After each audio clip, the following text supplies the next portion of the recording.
Một trong những điều đặc biệt về hẻm núi lớn là các bạn có thể thấy các lực cơ bản của tự nhiên đã thể hiện mình một cách thực sự sinh động. Các bạn có thể thấy hoạt động của dòng sông mà trải qua hàng triệu năm đã tạo ra hẻm núi lớn này. Vì thế các bạn có lực ma sát. Đây thực sự là hiện tượng điện từ cơ bản, một trong những lực cơ bản.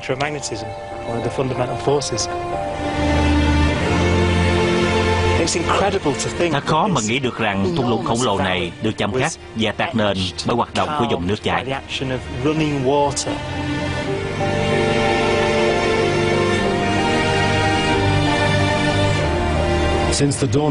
Từ buổi bình minh của loài người, hiểu biết của chúng ta về cách các định luật tự nhiên tạo hình những kỳ quan như hẻm núi lớn đã bị hạn chế trong hành tinh của chúng ta. Nhưng kỷ nguyên không gian đã mở ra nhiều thế giới mới.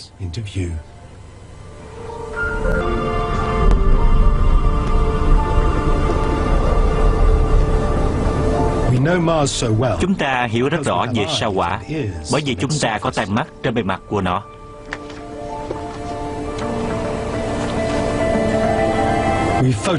Chúng ta đã chụp hình nó, ngửi nó, ngửi nó và chọc thủng nó. Thậm chí còn đi ngang qua bề mặt của nó. Ngước mắt lên, chúng ta đã nhìn thấy như đám mây trôi ngang qua bầu trời của sao Hỏa. Chúng ta thậm chí đã ngắm nhìn hoàng hôn. Tấm hình này và tấm hình màu này rất giống nhau. Tôi có một chiếc máy ảnh và tôi đã chụp các vách đá của hẻm núi lớn. Trong hẻm núi lớn các bạn có thể nhìn thấy sông Colorado. Các bạn có thể nhìn thấy cơ cấu đã tạo nên cảnh quan này. Trong khi trên sao Hỏa không hề có dấu hiệu của nước, phong cảnh không gợi nên được điều gì nhiều. Vì thế sao Hỏa là một nơi khó hiểu. Mặc dù có nhiều điểm tương đồng với trái đất, nhưng sao Hỏa giờ đây là một hành tinh lạnh giá đã chết vì mặt địa chất. Nó là một thế giới nơi các quá trình vốn chạm khắc nên những cảnh quan quen thuộc đã ngừng lại từ lâu.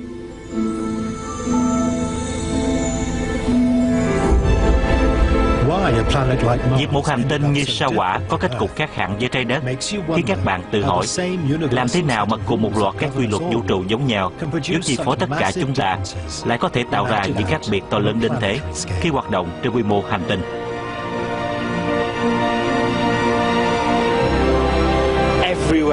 Đâu đâu trong hệ mặt trời các bạn cũng nhìn thấy các lực cơ bản này đang hoạt động. Các bạn nhìn thấy chúng thể hiện theo nhiều cách khác nhau. Toàn bộ sự đa dạng mà chúng ta nhìn thấy trong hệ mặt trời được tạo ra nhờ các định luật vật lý của vũ trụ. Ngay cả một thứ đơn giản như dòng nhiệt cũng có sức mạnh mang sinh khí đến cho các hành tinh.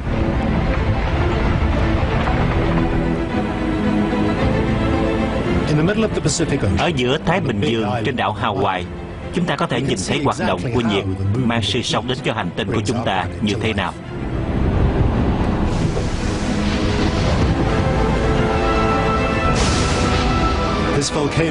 Núi lửa này có tên là Kilauea, nghĩa là nôn mửa, và nó đã phun trào gần như liên tục kể từ năm 1983.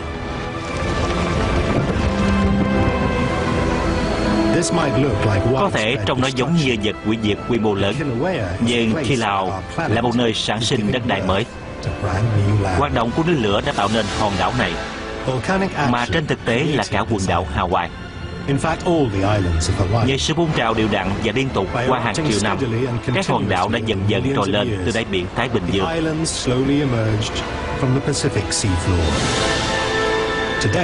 Ngày nay, đây là những núi lửa lớn nhất hành tinh của chúng ta.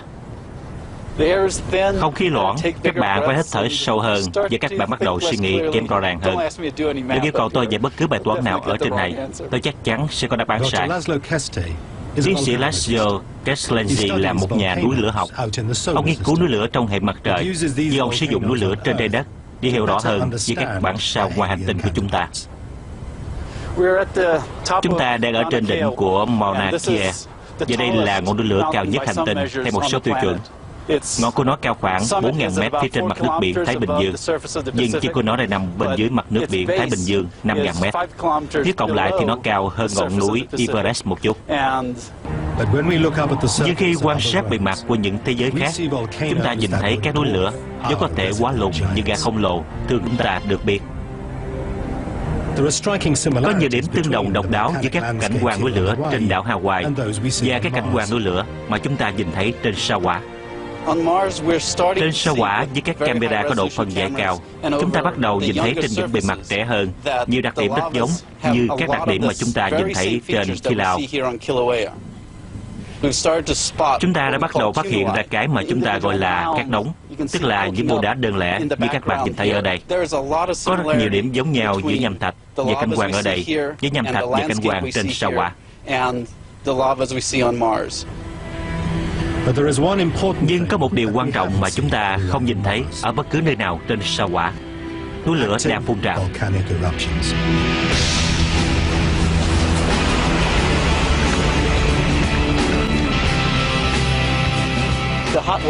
Dung nham nóng đang chảy ra từ núi lửa là một dấu hiệu về nhiệt độ cực cao bên trong hành tinh, là một thực tế cho thấy rằng trái đất là một hành tinh sống với các núi lửa đang hoạt động.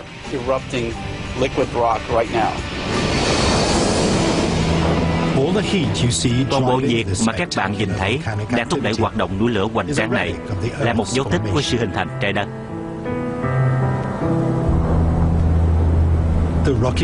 Các hành tinh nhiều đá như trái đất, sao Hỏa, sao Kim và sao Thủy được hình thành theo một cách giống nhau. Và từ khoảnh khắc các hành tinh đầy đá hình thành, chúng vẫn đều đặn chia nhiệt cho vũ trụ lạnh giá.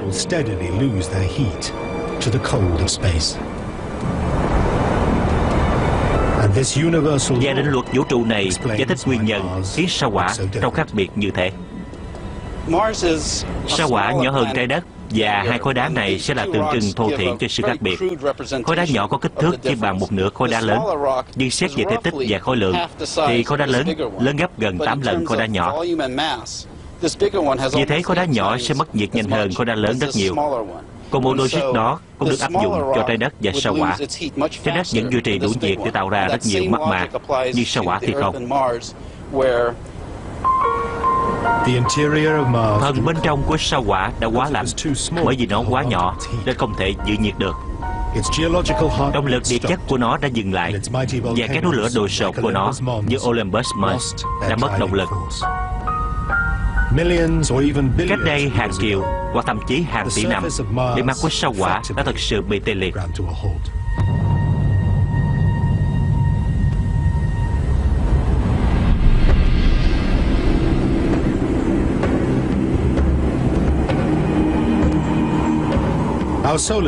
Hệ mặt trời của chúng ta là một phòng thí nghiệm của vũ trụ, để mà ngay cả những khác biệt nhỏ nhất về tình huống và hoàn cảnh cũng có thể tạo ra rất nhiều khả năng.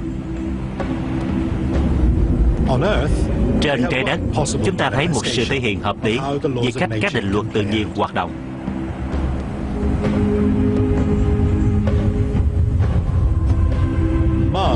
Sao Hỏa thì lại khác. Nó nhỏ hơn trái đất, vì thế nó mất nhiệt nhanh hơn và đã chết vì mặt địa chất.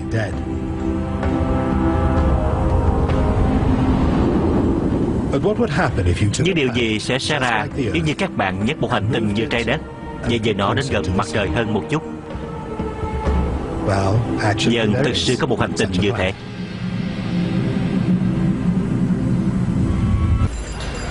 Tiến sĩ Konstantin Shan làm việc trong dự án khám phá sao Kim của cơ quan không gian châu Âu.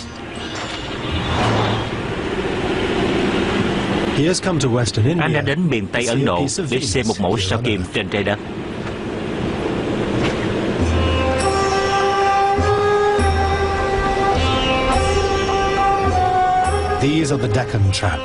Đây là Deccan Trap.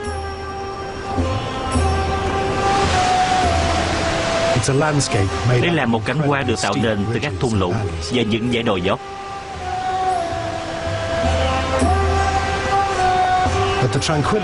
Nhưng sự yên tĩnh của khu vực xanh tươi này khiến người ta hiểu sai sự thật về quá trình hình thành của nó. Nhìn đâu các bạn cũng thấy đá Bazan, tức là đá núi lửa, chúng kéo dài đến ngút tầm mắt. Vậy đâu các bạn bỗng nhiên nhận ra rằng chắc chắn hoạt động của núi lửa phải nhiều đến mức nào mới tạo ra được thế giới nham thạch này. Ý tôi là hoạt động núi lửa này chắc chắn phải rất lớn và kéo dài hàng triệu năm.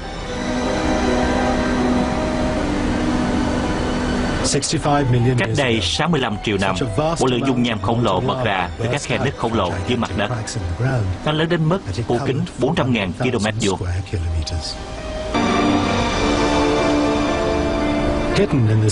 Ẩn giấu trong cảnh quan xanh tươi này là những manh mối có thể giúp chúng ta hiểu được số phận bi đát của người hàng xóm ở gần chúng ta nhất.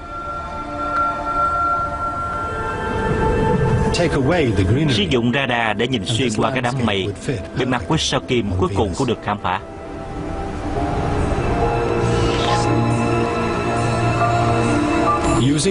Nó được che phủ bởi các dòng nham thạch, giống như chúng ta nhìn thấy ở Ấn Độ, nhưng trên một quy mô lớn hơn nhiều ngàn lần. Nhưng các vụ phun trào vốn đã tạo nên những dòng dung nham trên sao Kim và Ấn Độ này có thể làm nhiều điều nữa, chứ không chỉ biến đổi cảnh quan. Các vụ phun trào trên sao Kim thậm chí còn lớn hơn các vụ phun trào đã xảy ra ở đây, và một con đường không có lối về, trở thành một hành tinh nóng rực như ngày nay. Sao Kim và Trái Đất phản ứng khác nhau với cùng một loại biến cố địa chất, và đó là nhờ một thứ rất phổ biến trên Trái Đất mà chúng ta hầu như không bao giờ phải xét lại.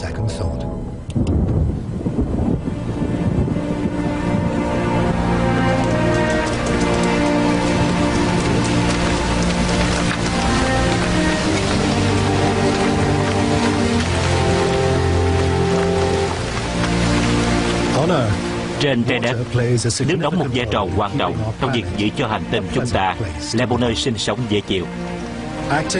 Là một phần của hệ tái chế toàn cầu, chính mưa giữ cho bầu khí quyển của chúng ta được cân bằng.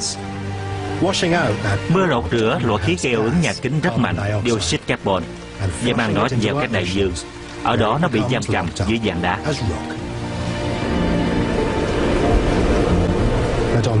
Nhưng trên sao Kim, các định luật vật lý lại khiến cho trời không mưa để rửa sạch bầu khí quyển. Chúng tôi nghĩ rằng trong quá khứ sao Kim từng có một lượng lớn chất lỏng bề mặt. Một số người thậm chí còn nghĩ rằng trong quá khứ, lượng nước trên bề mặt sao Kim cũng nhiều chẳng kém gì lượng nước trên bề mặt Trái Đất ngày nay. Nhưng số nước đó đã mất đi.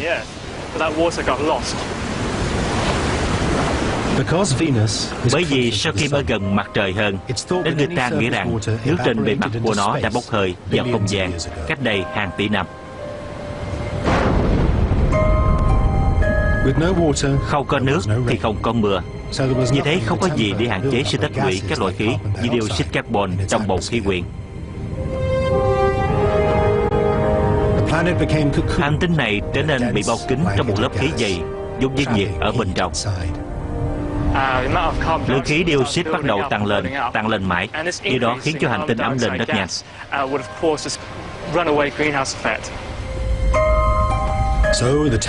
Vì thế nhiệt độ cứ không ngừng tăng cao, biến sao Kim thành một thế giới như địa ngục mà chúng ta nhìn thấy ngày nay. Và tất cả là vì sao Kim nằm gần mặt trời hơn một chút.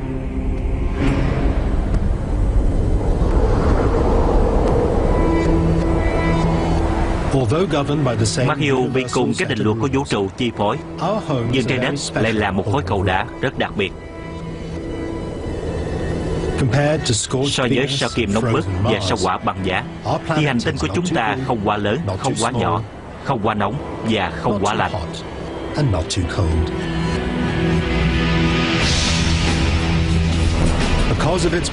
Do vị trí của mình trong hệ mặt trời mà Trái Đất được gọi là hành tinh Goldilocks. Mọi thứ sẽ chuẩn xác.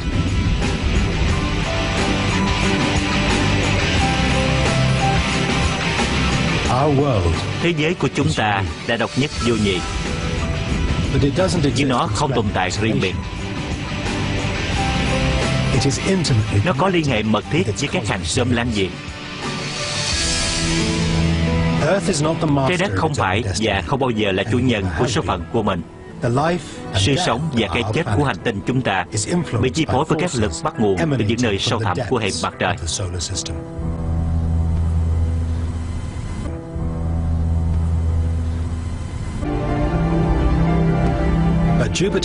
Nhưng trường hấp dẫn của sao Mộc vươn ra rất xa. Những ảnh hưởng của nó thậm chí có thể chạm đến chúng ta trên trái đất này. Đây là dãy núi Appalachian ở Kentucky, thủ phủ cỏ Bluegrass của nước Mỹ. Nơi này có thể trông giống như một thành phố nhỏ đặc trưng kiểu Mỹ, nhưng thực ra nó là địa điểm từng xảy ra một sự kiện vũ trụ dữ dội cách đây 200 triệu năm.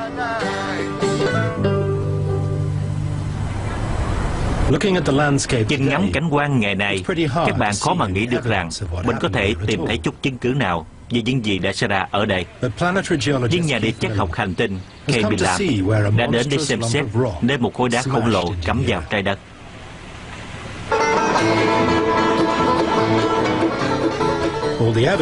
Tất cả các chứng cứ cho thấy rằng nó đã va chạm ngay cái bên hố thứ 18 của sân golf thành phố Millsboro.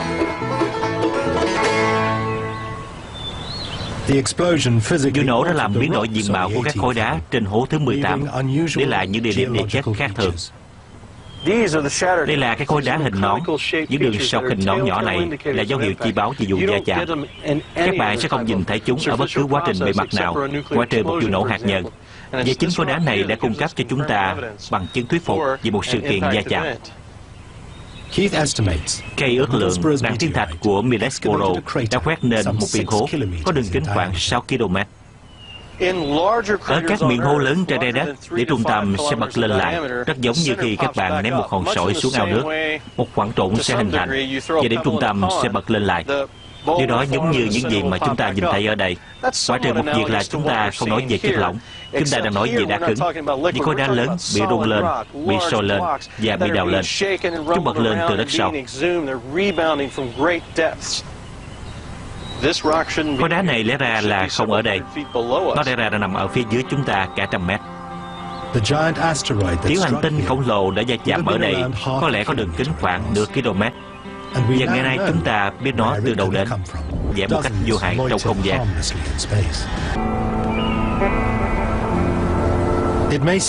Có vẻ kỳ lạ khi một hành tinh ở cách xa nửa tỷ km đã có thể gây ảnh hưởng trực tiếp lên vùng đất thanh bình này của nước Mỹ.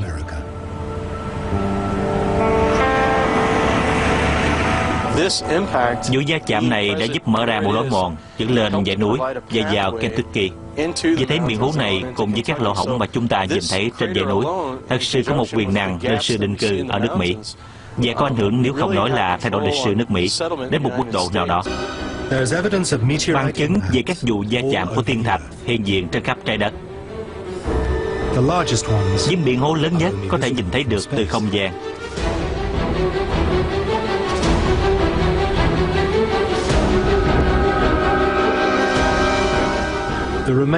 Đó là dấu tích của các vụ va chạm lớn, vốn có ảnh hưởng toàn cầu.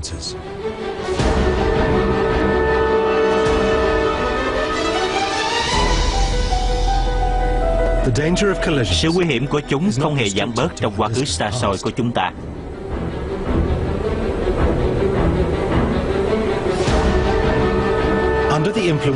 Dưới ảnh hưởng của lực hấp dẫn của sao Mộc, ngay lúc này chúng ta vẫn rất dễ bị tổn hại trước những cú va chạm của các mảnh vỡ vũ trụ. Giờ đây chúng ta đã xác định được hơn 2.000 vật thể sẽ di chuyển gần trái đất, với khoảng 400 vật thể được phân loại là tiểu hành tinh có khả năng gây nguy hiểm. Dưới ảnh hưởng của sao Mộc, bất cứ khối đá nào trong số này cũng có thể tiến vào lộ trình va chạm với trái đất.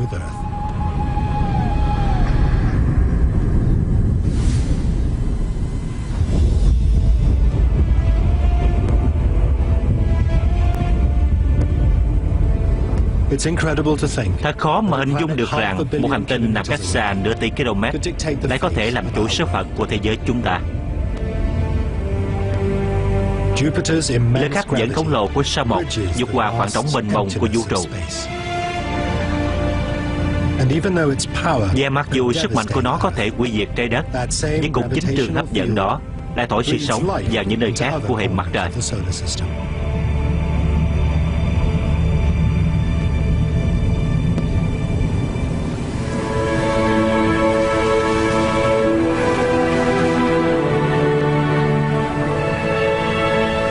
Sự say mê của chúng ta đối với hệ mặt trời đã bắt đầu ở một nơi rất gần với quê nhà. Chăm chăm nhìn xuống chúng ta, chính mặt trăng với gương mặt thường xuyên thay đổi đã khơi nên mối quan tâm đầu tiên của chúng ta với các thế giới bên ngoài trái đất. Khi có thể quan sát xa hơn, chúng ta đã phát hiện ra rằng hệ mặt trời đầy rẫy mặt trăng. Mỗi mặt trăng có mối liên hệ vô hình với hành tinh mẹ của mình thông qua lực hấp dẫn. Mặc dù mặt trăng của chúng ta hóa ra là một thế giới trơ trụi lạnh giá và đã chết vì mặt địa chất, nhưng chúng ta vẫn nhanh chóng phát hiện ra rằng những mối liên hệ trọng lực vững chắc này có thể biến nhiều mặt trăng thành các thế giới kỳ quan đang hoạt động.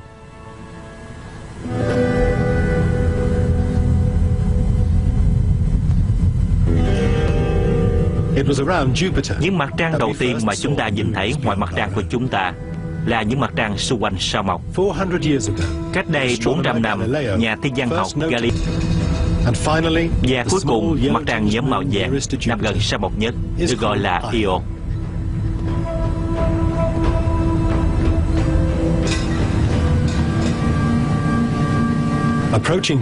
Tiếp cận sao Mộc vào cuối những năm 1970, hai tàu không gian Voyager đã chụp được nhiều hình ảnh. Chúng cung cấp cho chúng ta những manh mối cho thấy rằng Io là một mặt trăng không giống như mặt trăng của chúng ta.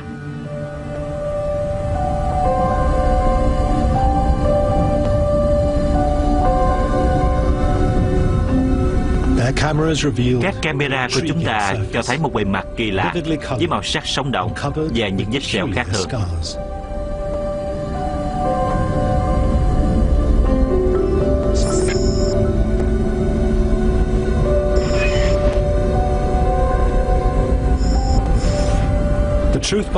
Sự thật đằng sau mặt trăng trong cái vẻ đặc biệt này sẽ biến nó thành một trong những kỳ quan của hệ mặt trời.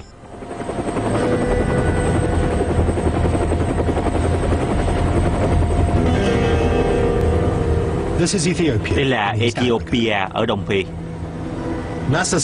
Nhà khoa học của NASA, tiến sĩ Ashley Davy, đang bay trên một trực thăng quân sự đến khu vực Afar khắc nghiệt, nằm ở khu vực đông bắc nước này.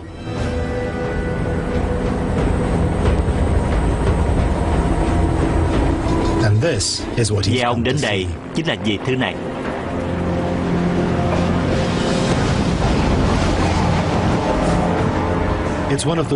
Đây là một trong những loại núi lửa hiếm hoi nhất thế giới.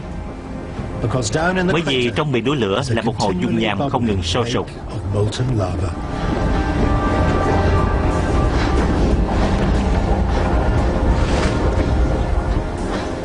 Núi lửa này được người địa phương gọi là Erta Ale, nghĩa là ngọn núi phun khói. Đối với nhiều người, đây là một phiên bản của địa ngục. This place is a vision of hell.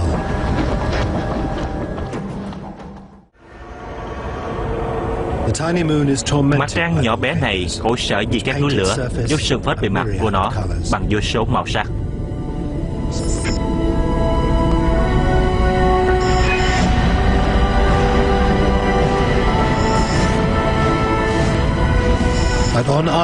Nhưng trên Io, những biển đá tan chảy có quy mô mà chúng ta không bao giờ có thể hình dung được.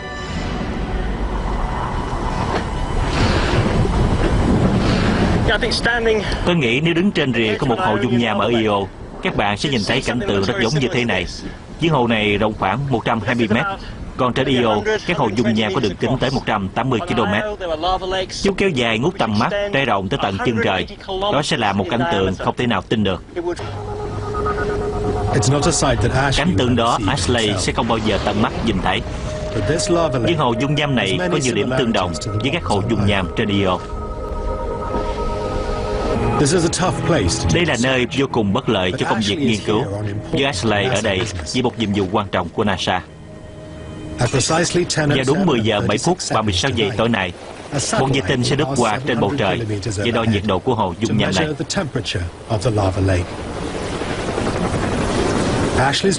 Công việc của Ashley sẽ là lấy các số đo ngay sát mép miệng núi lửa để kiểm tra độ chính xác của các thiết bị trên vệ tinh.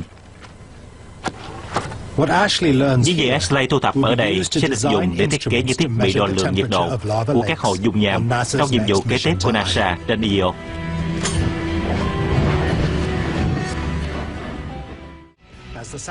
Khi thời điểm vệ tinh bay qua sắp đến, Ashley lắp đặt camera tầm nhiệt của mình.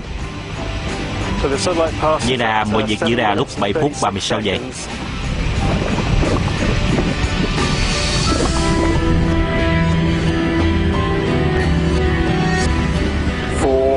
Three, two, one, and off we go.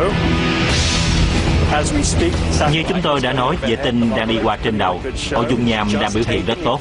Vệ tinh đã quan sát từ quỹ đạo của trái đất và chúng tôi đang thu thập dữ liệu.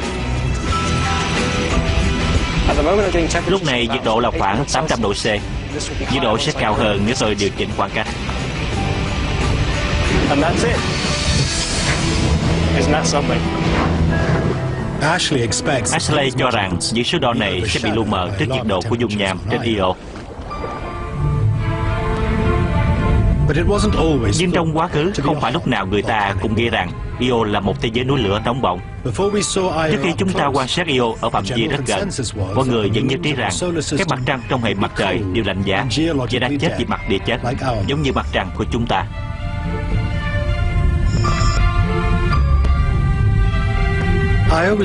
Io nhỏ bé, vì thế không thể duy trì được sức nóng vốn nó bị giữ lại bên trong tại thời điểm nó hình thành.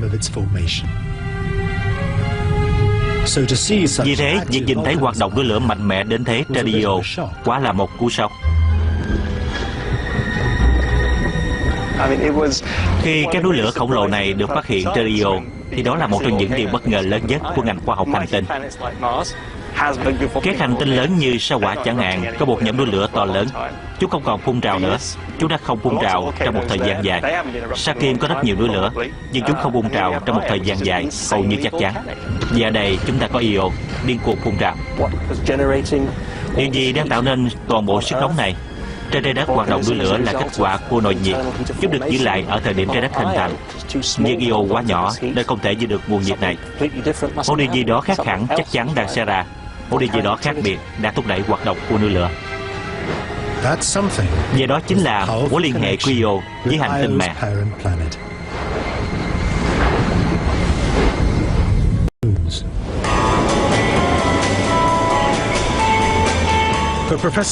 Đối với giáo sư Brian Cox, những mối liên hệ đơn giản này là một điển hình tuyệt vời về cách vật lý cơ bản mang sự sống đến cho những thế giới mà đã ra là chết cứng. Bởi vì sức kéo mạnh mẽ của lực hấp dẫn này biến Io thành một kỳ quan của mặt trời.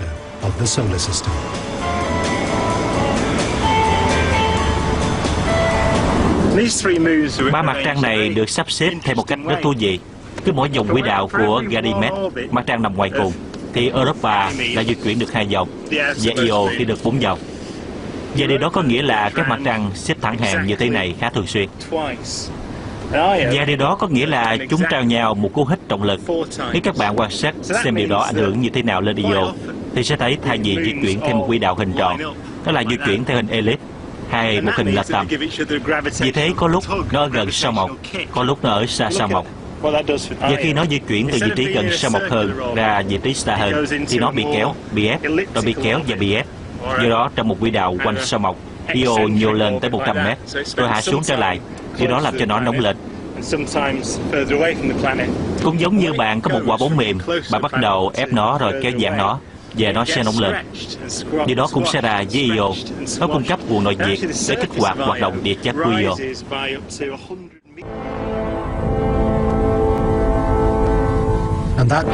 Sức mạnh ấy biến Io thành một thế giới vượt ra khỏi trí tưởng tượng của chúng ta. Cái mối liên hệ trọng lực độc đáo đó mang đến cho nó một nguồn nhiệt dường như vô tận. Và nguồn nhiệt này không chỉ tạo ra các hồ dung nham rộng lớn, mà còn khuấy động các vụ phun trào núi lửa lớn nhất trong hệ mặt trời.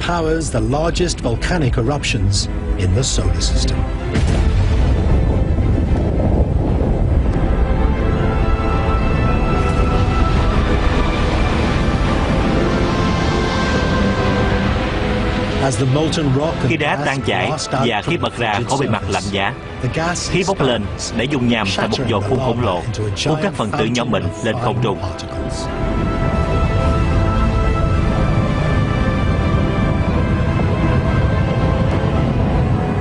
Với lực hấp dẫn yếu và bầu khí quyển loãng, các cột khí và dung nham đuôi lửa của Io có thể đạt độ cao 500 km.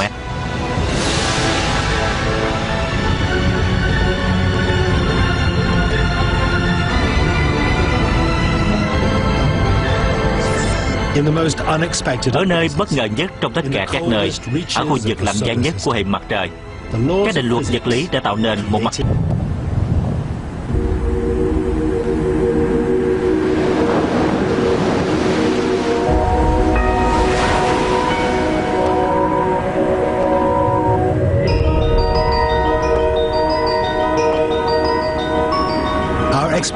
Việc khám phá các hành tinh và những mặt trăng có quỹ đạo quanh mặt trời đã giúp chúng ta hiểu được bản chất của thế giới chúng ta.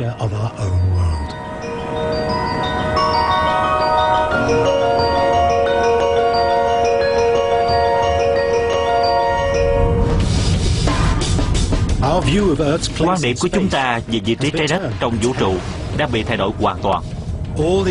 Tất cả các thế giới khác ở ngoài này đều vô cùng khắc nghiệt và dữ dội, nhưng chúng được định hình bởi cùng các lực của vũ trụ vốn đã tạo nên trái đất.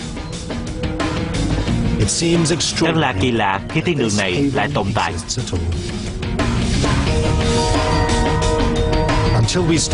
Trước khi chúng ta bắt đầu khám phá hệ mặt trời, chúng ta không biết các định luật tự nhiên có thể tạo ra những gì. Giờ đây, chúng ta biết được rằng sao Hỏa đã trở thành một thế giới chết. Sao Kim đã chết ngạt trong chính bầu khí quyển của mình như thế nào, và lực hấp dẫn đã chèn sự sống vào Io, thế giới núi lửa hoạt động mạnh mẽ nhất trong hệ mặt trời.